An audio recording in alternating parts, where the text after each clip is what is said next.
कांदा चाळ अनुदान योजना 2025 ही योजना नेमकी काय आहे जाणून घ्या. कांदा चाळ योजना. महाराष्ट्रातील कांदा उत्पादक शेतकऱ्याला कांदा चाळ अनुदान योजनेत राज्य सरकारने 60 कोटी रुपये निधी वितरित केला आहे, मंजुरी दिली आहे. यामुळे प्रति अनुदान मिळण्याचा मार्ग मोकळा झाला आहे.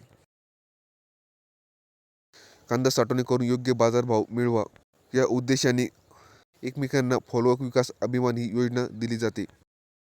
अनुदान स्वरूपात चाळीचे क्षमतेनुसार खालीलप्रमाणे आहे. लहान कांदा चाळ 5 ते 25 टन 25 टनावरील चाळीसाठी प्रति 8,000 खर्च ठरवला जातो. यावर 50% अनुदान म्हणजे प्रति टन 4,000 रुपये दिले जाते. कमाल मर्यादा 25 टन चाळीसाठी शेतकऱ्यांना 1,00,000 पर्यंत अनुदान मिळू शकते. मोठा प्रकल्प 500 टन मोठा प्रकल्प 30 लाख जास्तीत जास्त खर्च असून बँक कर्ज अनिवार्य आहे. महत्त्वाचा निष्कर्ष.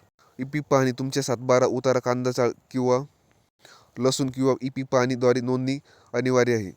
जमिनीचे मालक अर्जदार नाव स्वतःची शेती जमीन आणि 7/12 उतारा असावा.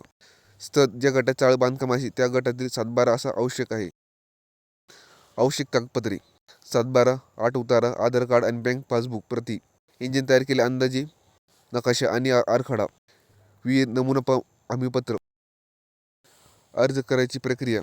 कांदा चाळ योजनेसाठी अर्ज पूर्ण ऑनलाईन पद्धतीत करावा लागतो. पोर्टलवर जाऊन या वेबसाईटवर भेट द्या. लॉग इन जुने ID लॉग इन किंवा नवीन नोंदणी करा. घटनेने प्लॉटरनी या घटनातील खाली चाळ निवडा. निवड प्रक्रिया. अर्जानंतर संगणकावर लॅपटॉपद्वारे लाभार्थ्यांना निवड केली जाते. पूर्वसंगणक निवड झाल्यानंतर कागदपत्रे अपलोड करा. कृषी विभागाकडून पूर्वसंत्र पत्र मिळाल्यावरच चाळीचे काम सुरू करावे.